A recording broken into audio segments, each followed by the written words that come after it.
Hello, and welcome back to Scrum Study, Principles of Scrum. In this session, we'll discuss an important concept, collaboration in Scrum. Collaboration refers to the Scrum core team working together and interfacing with the stakeholders to create and validate the deliverables of the project to meet the goals outlined in the project vision. It's important to note the difference between cooperation and collaboration here. Cooperation occurs when the worked product consists of the sum of the work efforts of various people on a team. Collaboration occurs when a team works together to play off each other's inputs to produce something greater. There are three core dimensions of collaborative work. Let's look at them one by one. The first core dimension is awareness. It essentially means that individuals working together need to be aware of each other's work. The next dimension is articulation. Collaborating individuals must divide work into units, distribute those units among team members, and then, after the work is done, reintegrate the units into a cohesive whole. The last core dimension is appropriation, which refers to adapting technology to one's own situation. The technology may be used in a manner completely different than expected by the designers. Now that we have an understanding of collaboration and its core dimensions, let's consider the key benefits of collaboration in Scrum projects. The Agile Manifesto stresses customer collaboration over contract negotiation. Thus, the Scrum framework adopts an approach in which the Scrum core team members, the product owner, Scrum Master, and Scrum team, collaborate with each other and the stakeholders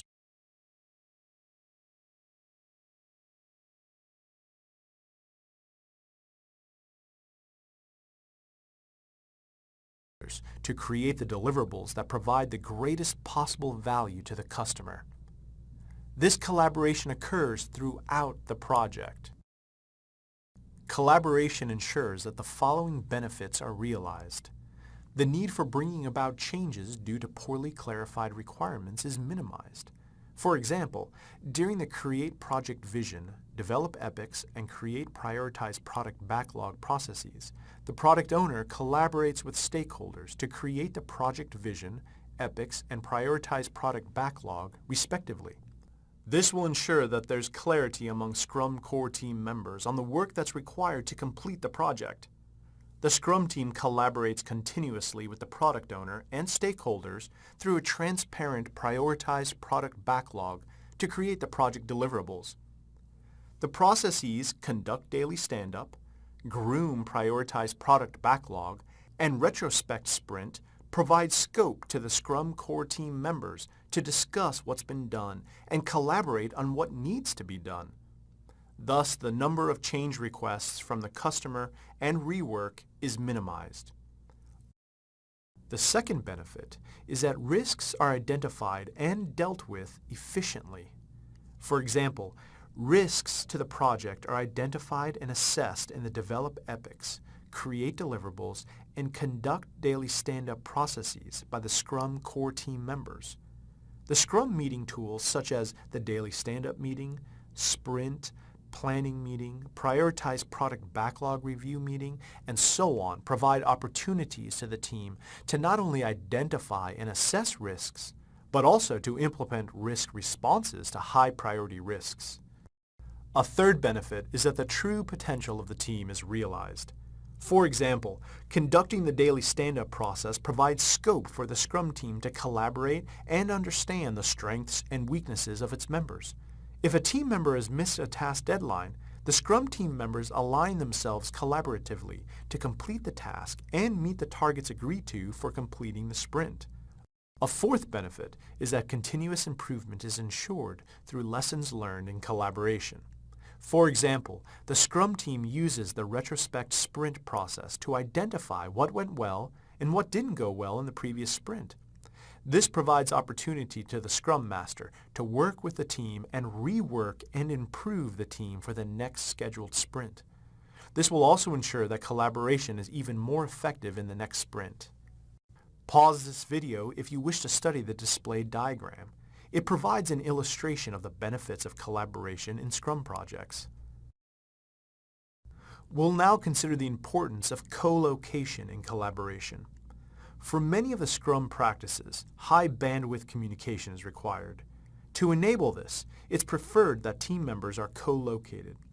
Co-location allows both formal and informal interactions between team members. This provides the advantage of having team members always at hand for coordination, problem solving, and learning. One of the key benefits of co-location is that it allows questions to get answered quickly. Another benefit is that problems are fixed on the spot. With co-location, less friction occurs between interactions. In collaborative, co-located teams, trust is gained and given more quickly. There are collaboration tools that can be used for co-located or distributed items. For co-located teams, those working in the same office, a preferred collaboration tool is face-to-face communications. Co-located teams can also use decision rooms or war rooms, Scrum boards, wall displays, shared tables, and so on. Although co-located teams are preferred, at times the Scrum team may be distributed due to outsourcing, offshoring, work-from-home options, and so forth. From distributed teams, some tools that could be used for effective collaboration include video conferencing, instant messaging, chats, social media, shared screens, and software tools which simulate the functionality of Scrum boards, wall displays, and so on. And with that, we conclude this session on the Scrum principle of collaboration. I look forward to seeing you in the next session on the Scrum principle of value-based prioritization. Thank you for learning with us.